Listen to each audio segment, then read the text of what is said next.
This is the Art of Darkness podcast with Kevin Kautzman. And Abby Lucas. We're a couple of very online writers interested in the dark side of creativity. This show is about art and the people who make it, what it costs them, and what it takes to bring something unique and impactful into the world. On each episode, we examine the life and work of an artist you might think you know. Don't worry, they're all safely dead. We aren't. Find us online at artofdarkpod.com, and please support the show through Patreon or Substack. You get extra stuff. Thank you.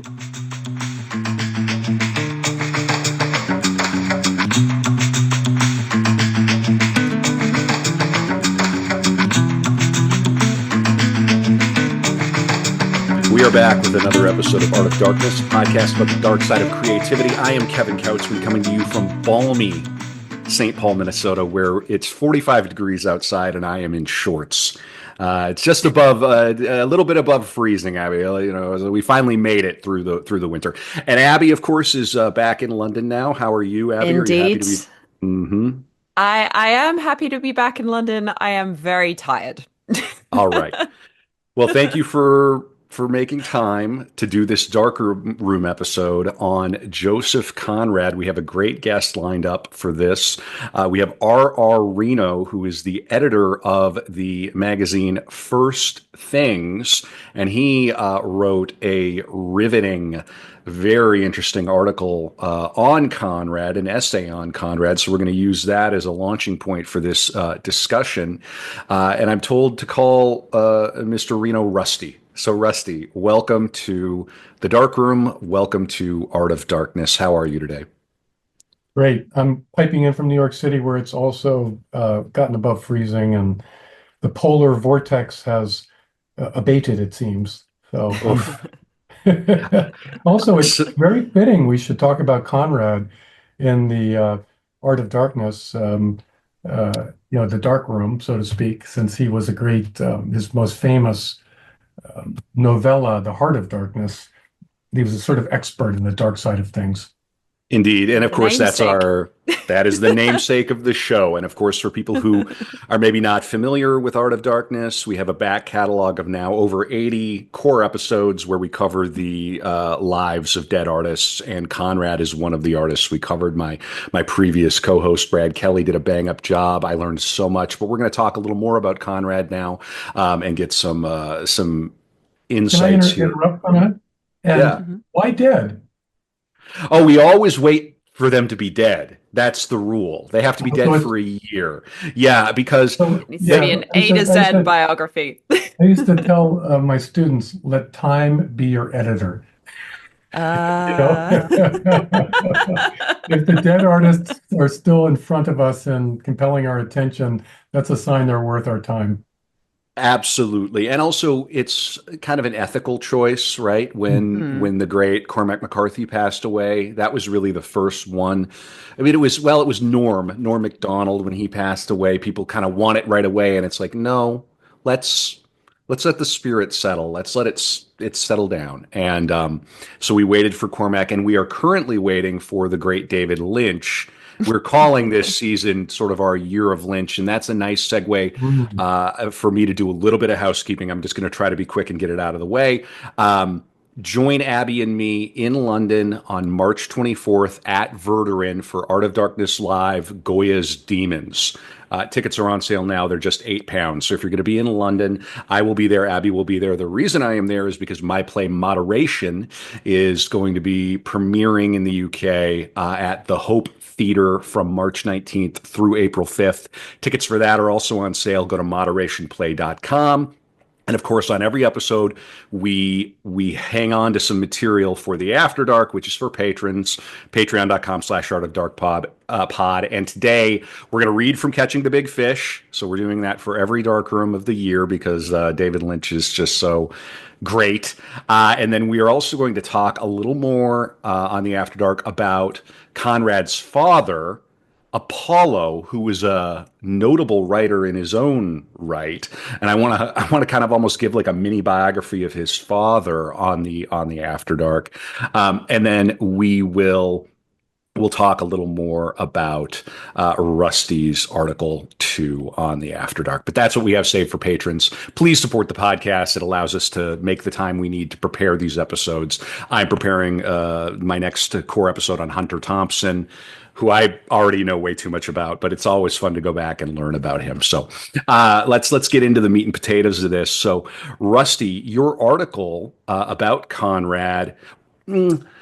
Yeah, let's start there, and then I want to talk a little more about first things and everything. But your article about Conrad is in a magazine called Azure. Is that right? Azure.org.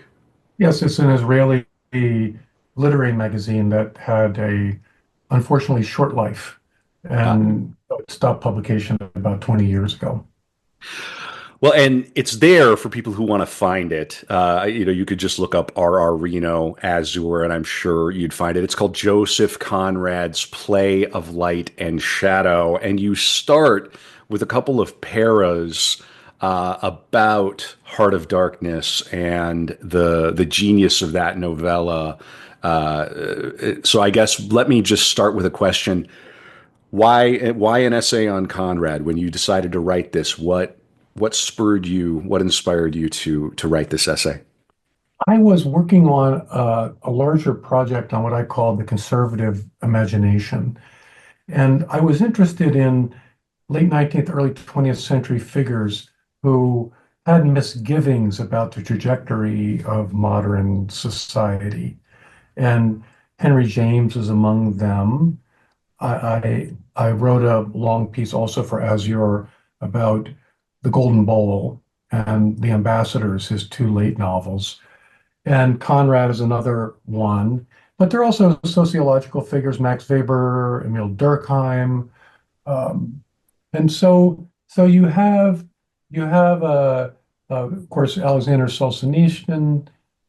So I had a kind of larger, it never came to fruition. I got hired to be the editor of First Things magazine, and these big sprawling projects that require a great deal of time in the library are no longer within my grasp. But that was the reason to look at Conrad. I think it's wrong to think of him. I think it's wrong to think of him as a conservative and maybe in a contemporary political sense. I think in the end of the day, I would call him a postmodern nihilist, but uh, but he's got a lot more in common with Lucretius, the great Latin poet whose poem De Rerum Natura, the is a kind of poetic presentation of Epicurean materialism. And Lucretius actually says if there's no kind of deep foundation of truth, then we ought to conform to the way things are, which is its kind of conservatism born of skepticism, I guess. Um, so I'm not sure Conrad would have fit well into my project, but I found him to be probably one of the most brilliant, I would call sociological writers of his generation.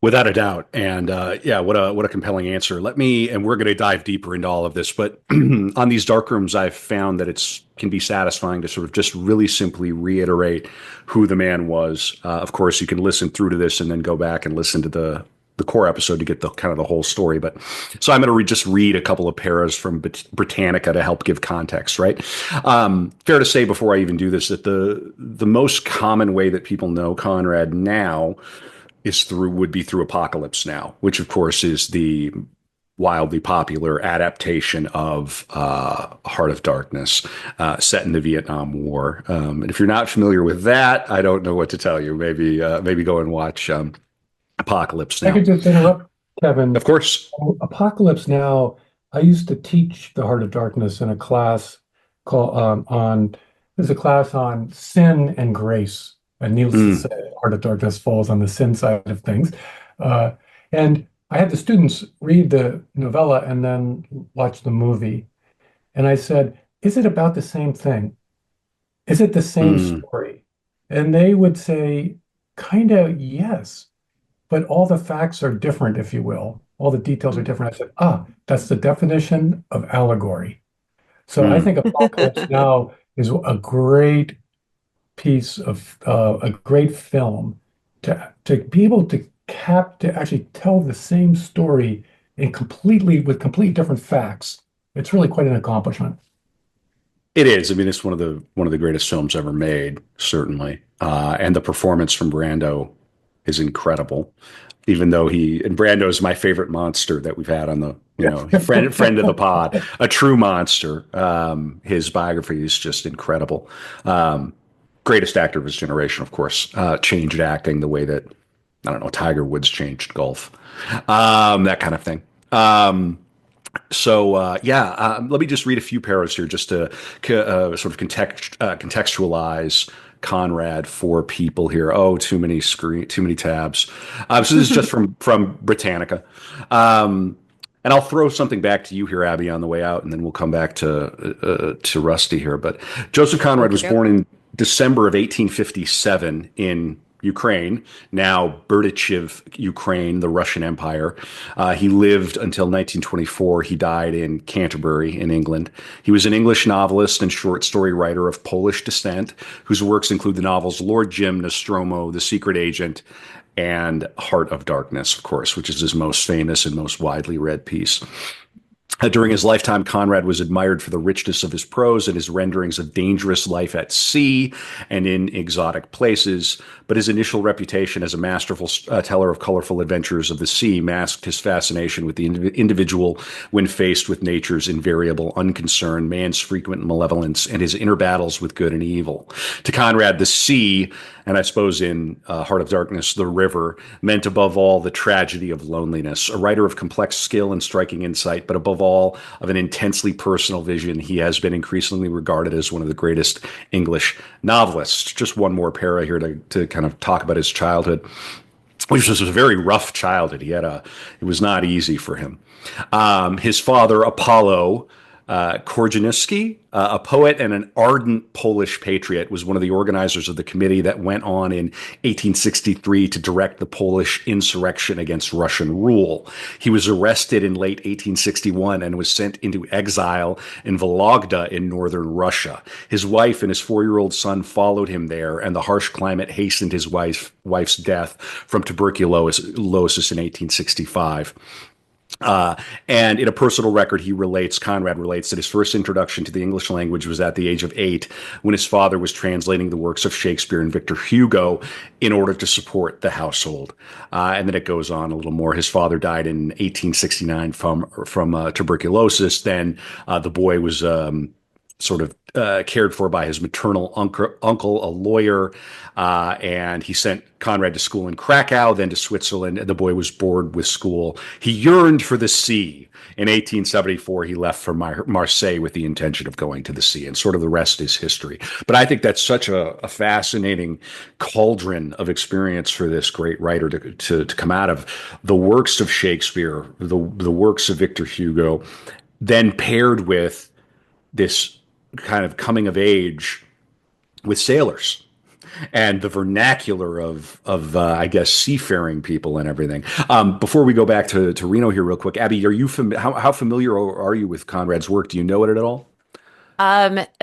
Aside from having seen Apocalypse Now, I haven't actually read any of Conrad's work, but Oh, I did just listen to the Conrad episode, and I am particularly interested in reading the Secret Agent book. isn't that interesting too? Yeah, that I would love to read that as well. I'm most familiar with Heart of Darkness. So bringing it back to our guest here, Rusty, your article begins talking about Heart of Darkness. Is that the piece that you would recommend to people to sort of start with Conrad, or is there maybe another better starting place? Do you think? I do agree. I think The Heart of Darkness it's a very compelling, haunting short novella, and it's the most, I think, dramatic point of access. Secret Agent and Under Western Eyes are his late novels. They're they're less ambitious structurally and conceptually than Lord Jim and Nostromo. And in that sense, I think that they're more conventional and, if you will, easier. So I think they're and they both concern they both concern, um, if you will, revolutionary insurrection and the kind of underground conspiracy of revolution. And I think that harkens back to his experience of his father.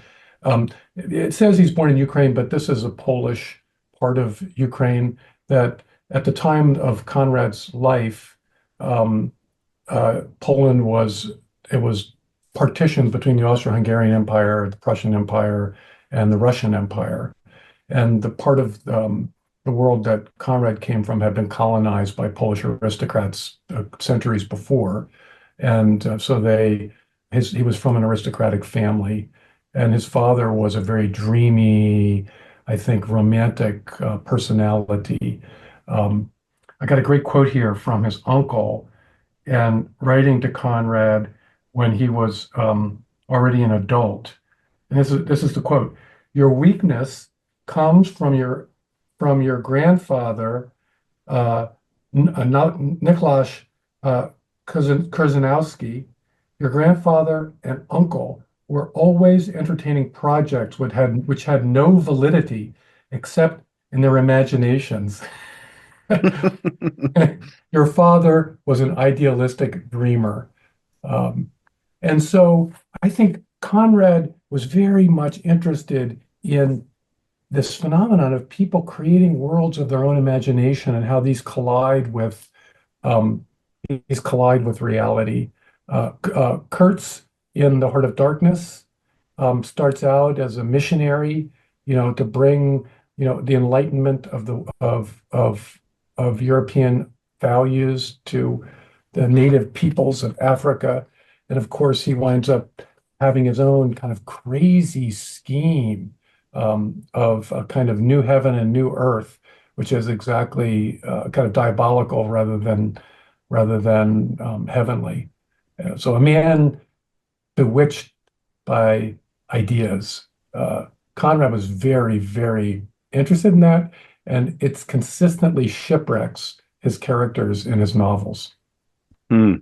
Well, and that's such an interesting predicament that we find ourselves in now, this constant tension in politics between ideology and reality, and how troubling that can sometimes be. Your essay, yeah, go ahead. Well, another aspect of his life and biography, very important for his novels, is think about it. It's this young man. He's his father gets exiled, so he's kind of dragged around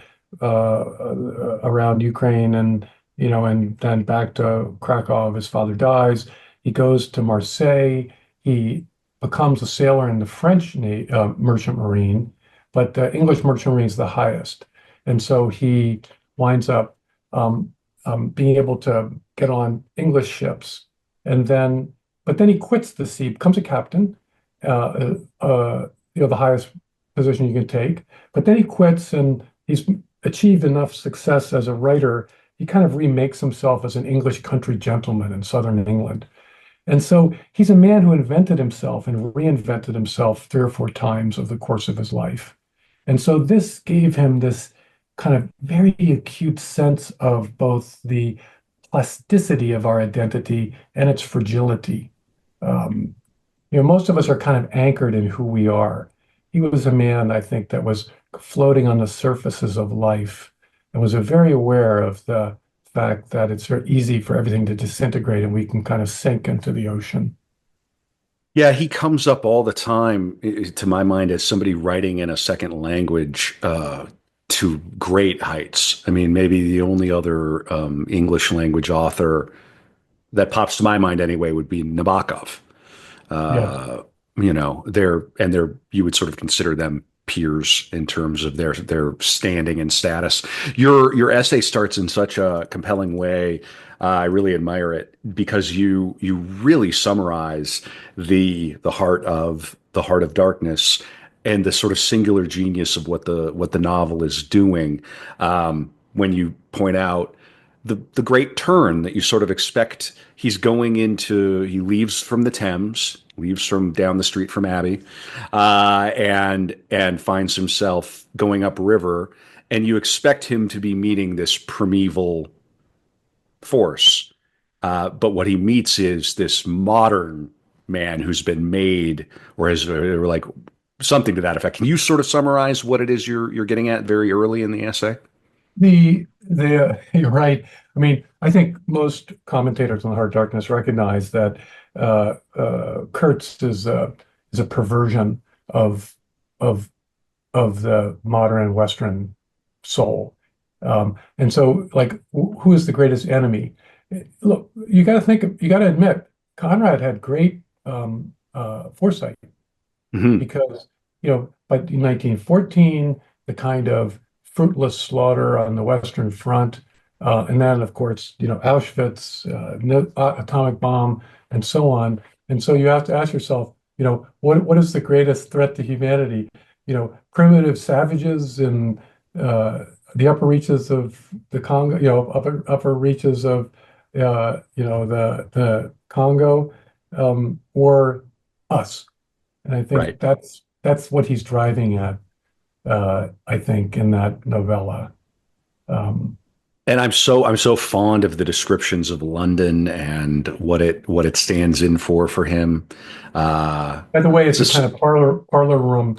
Um, it's a parlor room game to ask somebody, oh, so where does the Heart of Darkness take place? Of course, the novel begins where the tide is changing, and so they're kind of stuck at the lower reaches of the Thames before going out into English Channel. And Marlowe begins to tell this tale. And mhm. and so it actually takes place on a boat in the Thames, although Marlowe tells the story of Ah, he had gone, up the river.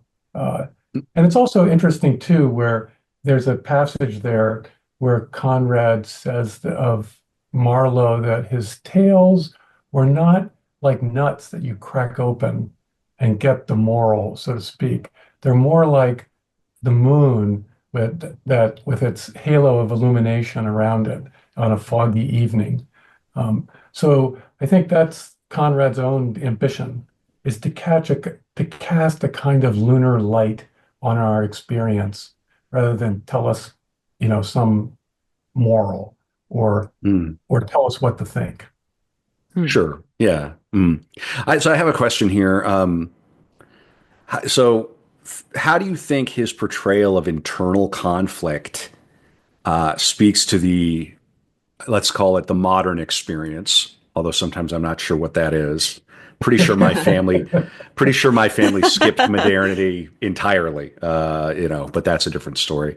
How do you think his portrayal of inner conflict resonates with the experiences of modern people caught between tradition and innovation, progressive progress, let's call it?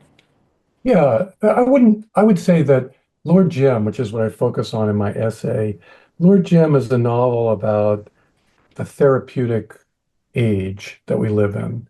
Hmm. The therapeutic age is a kind of effort to get us to see ourselves as socially constructed creatures and then learn how to navigate social roles and become more comfortable with ourselves. Um, in the old days, if you were in a classical culture, the goal of life is excellence or virtue, according to objective external standards. And this new way of thinking is, well, it's actually self-loyalty that's the ideal. We want to be loyal to Mm, ourselves. mm, And Jim has this image of himself as a heroic figure. Um, and Conrad is so brilliant when he describes the way in which, when events go contrary to heroism, and Jim winds up, um, being drawn into this kind of low life crew on a rusty old steamer filled with pilgrims going to Muslim pilgrims going to Saudi Arabia across the Indian Ocean. He abandons ship with the other Anglo or Western um, crew. And this is the great dishonorable thing. It's the ultimate dishonorable thing you can do as a sailor, as a Got to go officer down with the ship. on a boat. Well, worse than that, to just abandon. They don't. alert the people sleeping for fear that they'll rush to the lifeboats. Anyway, uh, but Jim, in his mind, and there's an inquest into how it happened, and Jim's the person that's testifying, and Marlowe or Conrad does a beautiful job describing the way in which he's both forthright and honest, but in his internally and emotionally, he avoids culpability. He's able to find a way to describe his actions as you could say that, look, I came from a bad social background, so I'm not really a bad person, but you know, my bad childhood, or it's the fact that my mother didn't love me, or the fact that my father was remote and distant. And we all know those therapeutic lines, and they're meant to insulate us from pain and the harshness of social judgment on us. And so the whole novel turns on this Jim's ability to evade social judgment. And there are other characters in the novel who represent submission to social judgment. They're people who there's this kind of French lieutenant figure who is a wonderful depiction of this sort of immobile, bull-like figure who represents honor is honor is honor is honor. Um, and so I think that's what the novel's about. And it's, I think, so enduring in that regard for our experience. And it's been sort of rewritten countless times by more contemporary novelists, I think with less self-consciousness less ambivalence than Conrad had. Most 20th century novelists affirm the therapeutic, uh, Uh, right? They affirm sure. authenticity. They Well, affirm being loyal to yourself. Conrad is like, because he's thinking of his father here, another, maybe his own self. He's saying, how do we even know? How do we even know who we are? How do we even know who we are without the external roles and norms that are imposed upon us?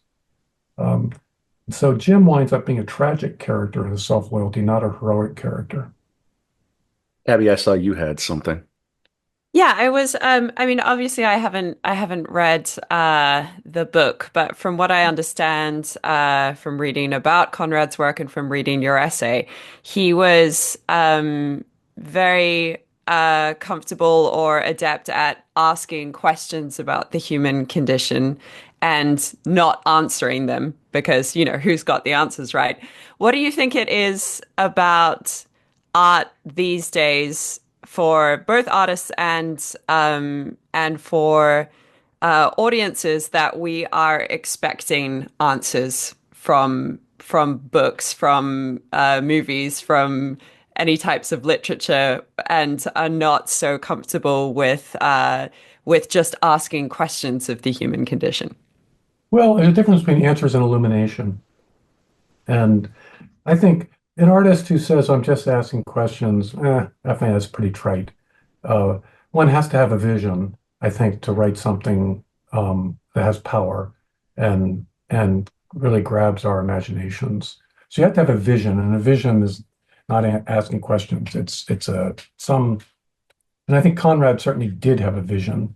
And I think the vision really was the instability of human identity in the face of events, our own self-doubt, and so on. So he wanted us to see it. Wants us to see our vulnerability and our fragility. Um, and that's an illumination. You see more deeply an aspect of the human condition. Now, what are you going to do about it? And I think there, I think the best artists draw back from moralizing.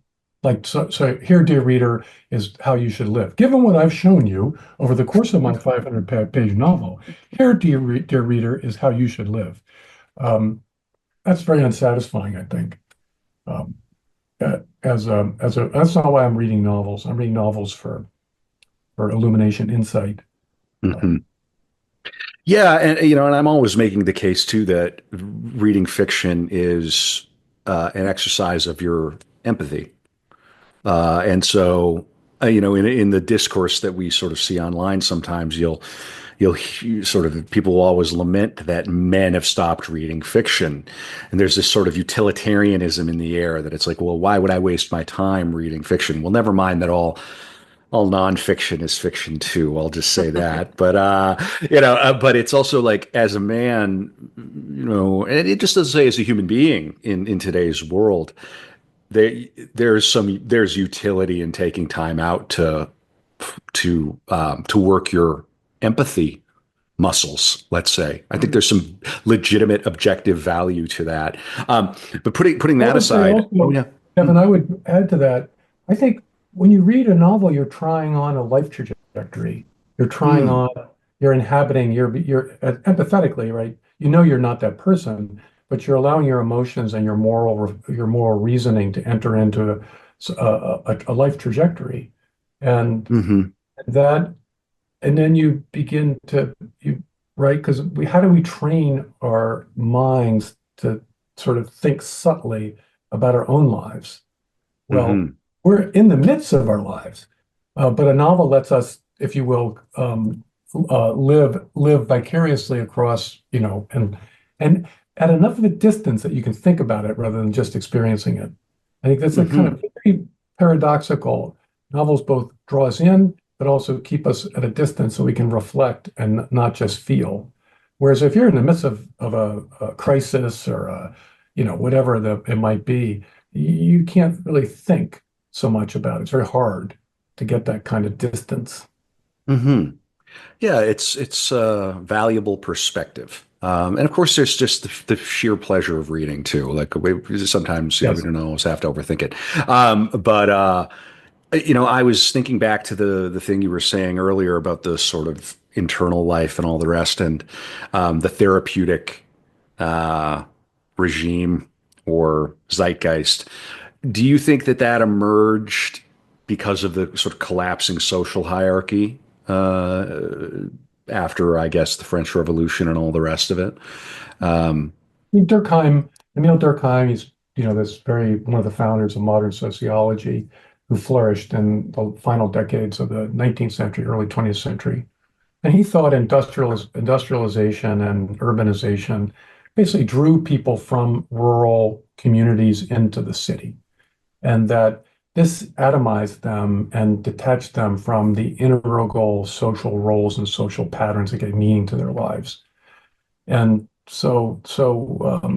you know, cast into that situation, they were very rootless.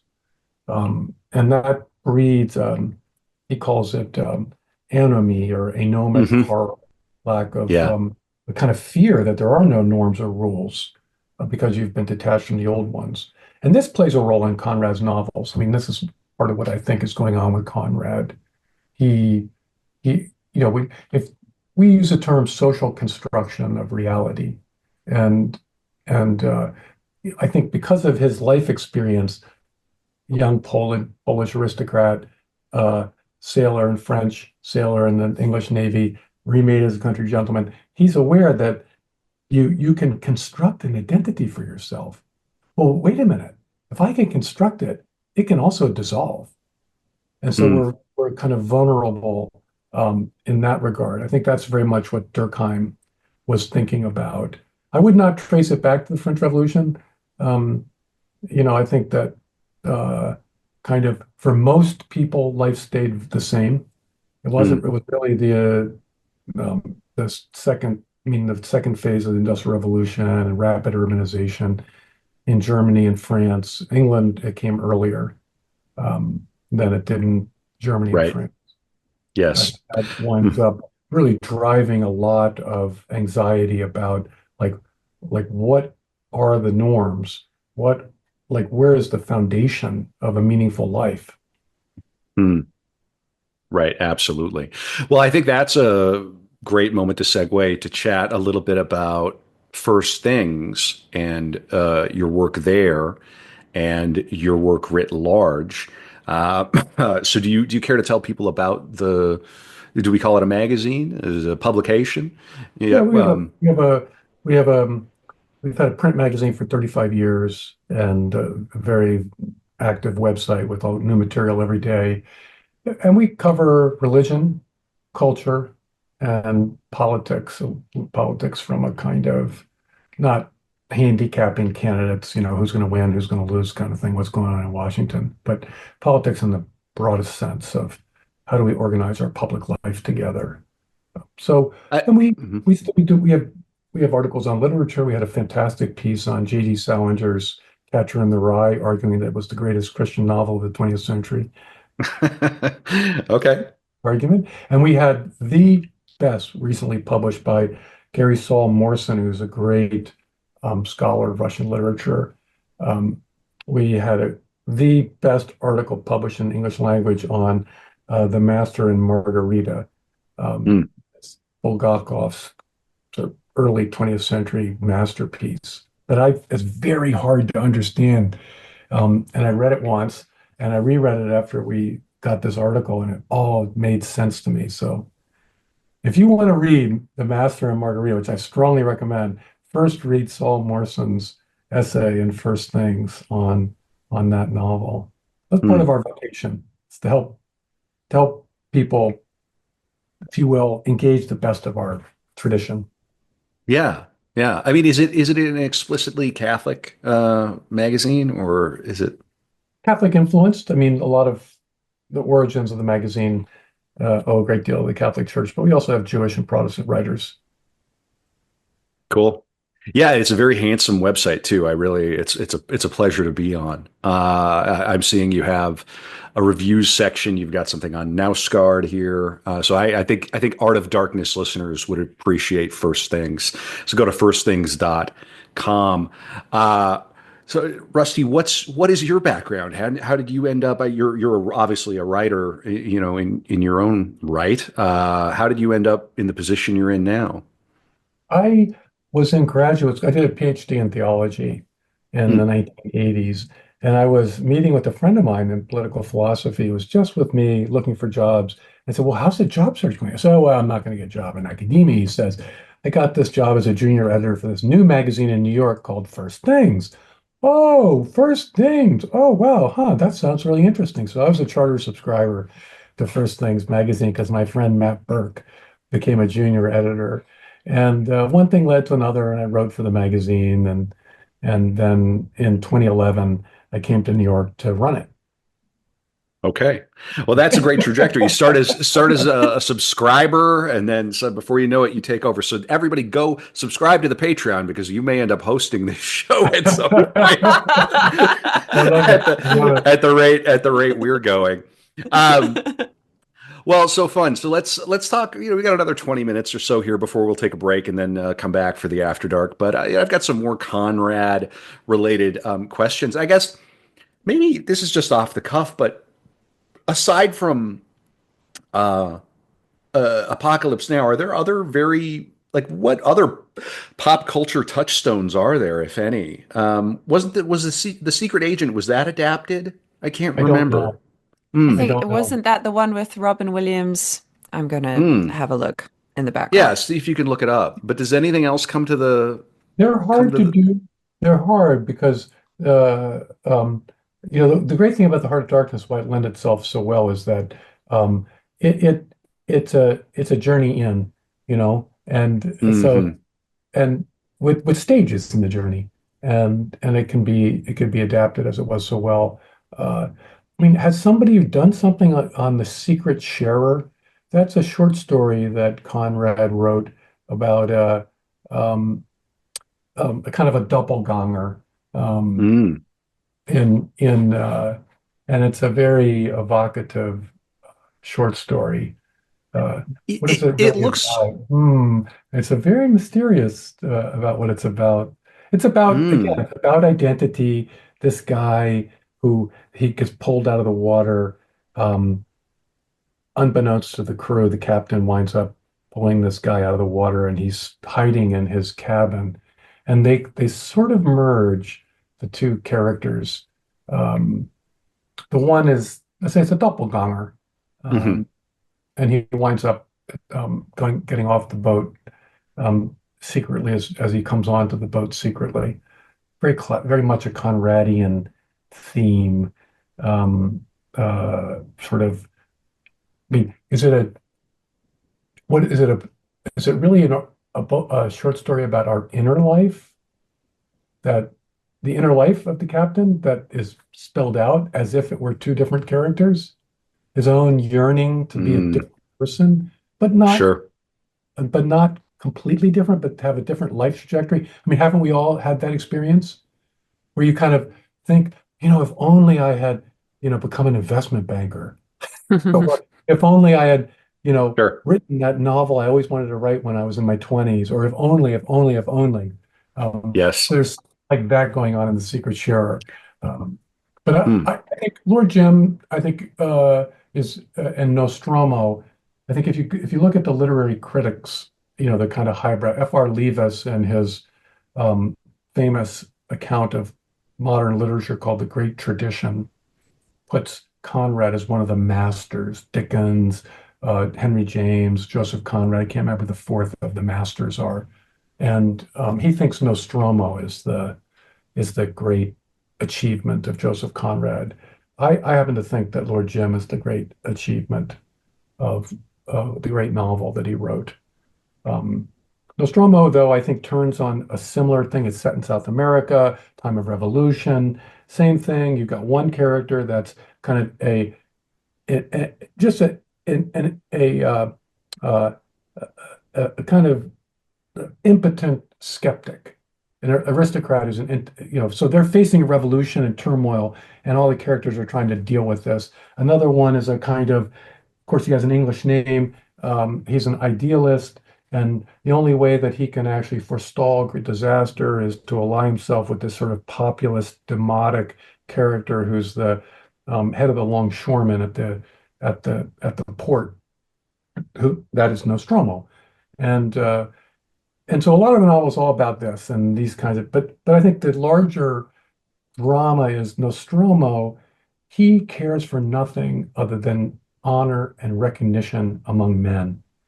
So he's a pre-modern character, so to speak. He's Achilles. Achilles wants to be honored. That's way more important than wealth. But meanwhile, he's been stealing silver, Nostromo, and putting it off on an island out in the harbor that's deserted island. And he winds up being destroyed both morally and literally, in the sense that he winds up getting arrested and prosecuted. And the reason why is because he cannot abide by a kind of secret sort of achievement. I mean, that wealth, it eats at him because he can't display it in public. So it's this Mm. tension between, like, do we really have a self if we don't get public recognition? Are our accomplishments and achievements real? We may, in an inner way, think of ourselves as great geniuses, but if society society as a whole, if the wider society doesn't acknowledge us, recognize us, and honor us, in what senses are our achievements real? So I think and it's the same theme in Lord Jim, seems to me. We're told to be loyal to ourselves. That's what the modern ethic of authenticity is. Be Mm. loyal to yourself. Be loyal to yourself. That thine own self be true. Ah, Um, and uh, and Conrad is saying, yeah, but does that really work? That's why he was part of my conservative imagination project, because part of the progressive imagination is that we can really be loyal to ourselves. If I think I'm a man, or if I think I'm a woman, I can become a woman. To mine own self be true. But it's interesting that the whole transgender thing embodies the paradox that Conrad recognizes, which is that people have to use the preferred pronouns. I mean, unless society acknowledges my right. transition, it's not a real transition. So, wait a minute, which is the real driver here? Is it the Right. social recognition, or is it the inner feeling or desire or sense of self? Yeah, there's a lot to unpack there, but you're right. It's not enough simply to do it. It has to be there's a social quality to it as well. So many things are like that. I was looking at the adaptations, and there's a Lord Jim adaptation from 1965 with Peter O'Toole. I think that just Apocalypse Now just trumps everything else as a piece of media. It's like the only thing you think about it. It looks like the BBC adapted The Secret Agent too. Abby, did you find anything? Yeah, Sabotage by Alfred Hitchcock was an ab adaptation of The Secret Agent. And Mhm. there was also one in 1996 with Bob Hoskins, Patricia Arquette, and Oh, Robin Williams and Christian Bale. Also, Secret Agent. Yeah, also The Secret Agent. Yeah, it's set in London, Uh, so it's a great, and it's got one of these great figures, one of these great characters called the professor, who's and he's a revolutionary figure. He's a conspirator, a kind of radical anarchist conspirator, and he's always got explosives strapped to himself. And so the inspector is extremely reluctant to. I mean, well, he's not about to arrest him because it's mutual assured destruction. mhm. Anyway, so I think that character is a very fascinating character. But it winds up, there's the professor convinces this young guy to perform this terrorist act, I think in Greenwich. Uh, Mm. it's a But yeah, long Brad had story. discussed it on the main episode that he was told to go and plant a bomb to destroy the sciences because that would get people's attention. And he winds up killing. I can't remember exactly how it works out, but everything goes off the rails, and I think Conrad was deeply, deeply skeptical of living. I mean, as I as I've said, one of my aphorisms is that academics, they try to live their ideas and they should try to live their lives. And I think Conrad is that way. Beware people who are living their ideas. It's hard enough to live your life. Hmm. mm, yes. So a few more questions here as we kind of wind down the main part of this episode. Rusty, do you think Conrad offers any hope or solutions to modern man, or is it meant solely as a mirror of our existential dilemmas? Are there any white pills in Conrad? You called him a postmodern nihilist earlier. Yeah, I think so. E.M. Forster, he wrote about Conrad after he died, and he was very frustrated about the way in which Conrad never seems to come down on any particular position. And this is what he wrote. At the end of the day, the secret casket of his genius contains a vapor rather than a jewel. Now, I think he meant that. I think that's true. Like I said, rather than telling us he wants to cast a kind of uh, moonlight on not even sunlight, but a kind of uh, ethereal moonlight onto our condition, the human condition. Um, so no, there is no red pill in Conrad. White pill. I think Like, white pill is what I'm The saying. white, I think the whole thing might be a red pill, but well, there's no that red was pill either, I think. yeah. Oh, right. Yeah. There's In just other no. Well, words, we call it the clear pill, is what they it's call it. it's not the case that yeah, it's funny, Marlowe, after going to Kurtz and coming back, he goes to his fiancée and he lies to her about what his final words were. It wasn't the horror. He tells her, "Oh, he spoke your name." And you have to ask yourself, well, is culture built on lies? hmm. Or is this white lie a kind of act of grace, which is upon which culture is built? He's not going to tell you. He doesn't answer that question. And scholars Sure. have argued back and forth about the ending of The Heart of Darkness. And I think it's just characteristic of him to um, uh, leave it open for us to think about. So I guess, Abby, maybe Hmm. it is about asking questions.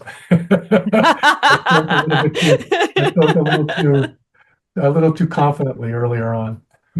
I mean, that's the beauty of his writing is that I mean, especially well, the one I know the best, of course, is The Heart of Darkness, and it's the novel itself is the journey into the interior of Marlowe and his story, and it's meta, and it's very, very satisfying even now to read. It feels like something if somebody wrote that, last year, it would still be an instant classic even now. Speaks to kind of where we're at. Abby, Well, no, I was just going to say, and perhaps also questioning himself about where he sort of stands in life versus, say, his father and what his father was doing. Um, His you know, father was a true believer, sacrificed his wife's life, his son's well-being, and his own life for his ideals. And Joseph Conrad did not want to live that kind of life.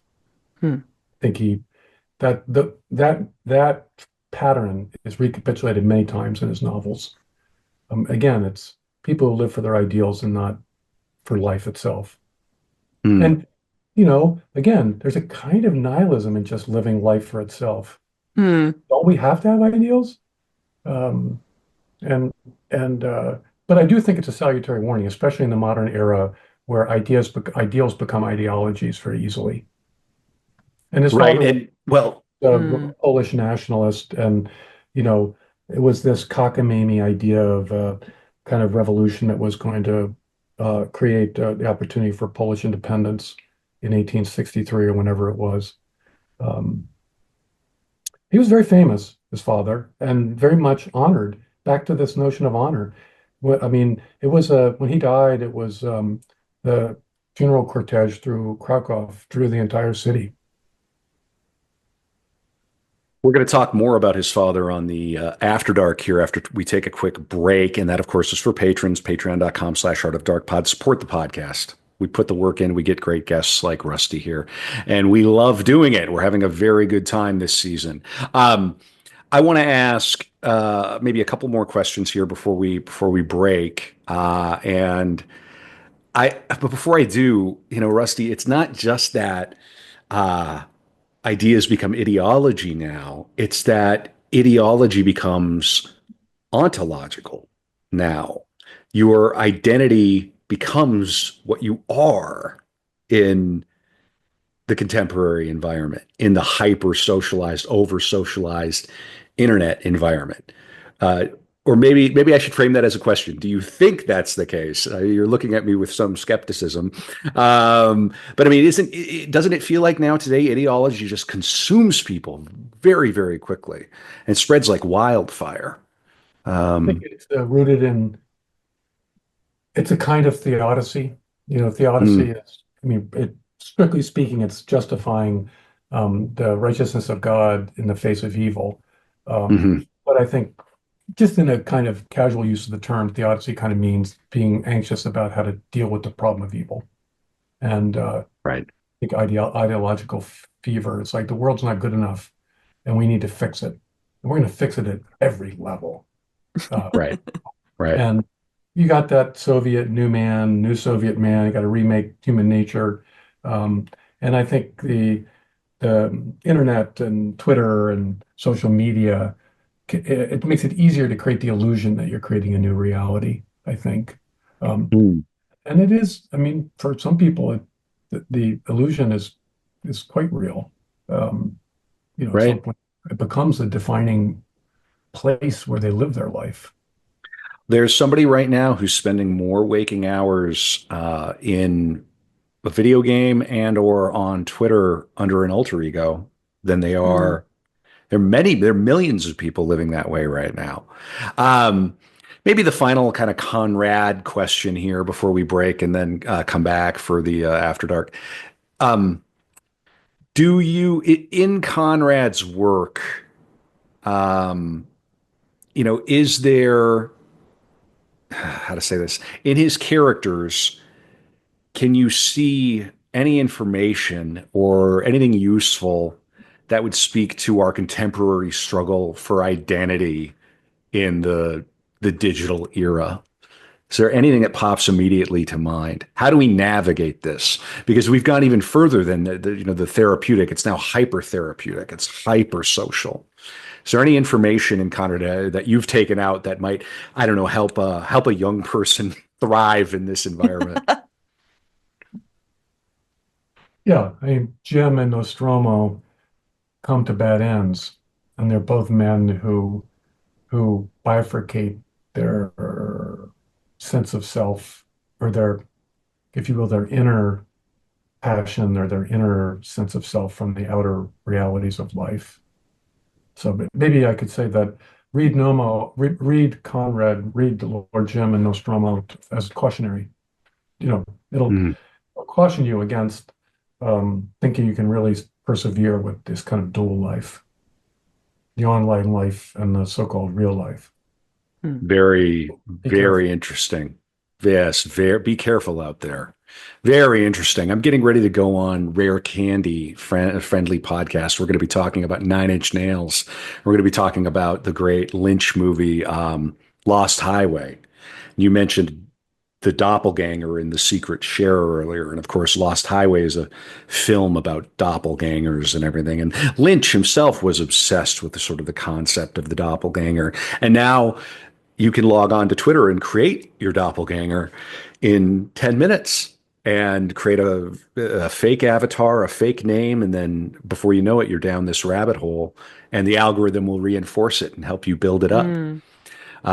So I'm going to take that to heart, Rusty. I think that's a very wise takeaway that these are cautionary tales, and that maybe one way to thrive in this environment now is to try to integrate yourself into a wholly coherent thing.